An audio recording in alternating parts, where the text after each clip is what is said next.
કૃષ્ણ માટે કેવો પ્રેમ કરો કે જેમ આમ દ્વારિકા જઈને, વૃંદાવન જઈને રાધારમણ લાલ, શ્યામ સુંદર, બાકી બિહારી લાલના દર્શન કરતા કરતા આમ નેત્રમાંથી અશ્રુ સરી પડતા હોય ને, એમ ઘરના મંદિરના ઠાકોરજીને જોઈને પણ નેત્રમાંથી અશ્રુ સરી પડે.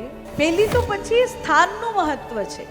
આ તો શું છે કે તીર્થના વાઇબ્રેશન જ અલગ હોય છે, અને એટલે તમને ત્યાં ભાવ આવી જાય, ત્યાં તમારા રૂવાડા ઊભા થઈ જાય, ત્યાં તમે ગદગદિત થઈ જાઓ ને નેત્રમાંથી અશ્રુ આવી જાય. એ સ્વાભાવિક છે, તીર્થનો પ્રભાવ છે.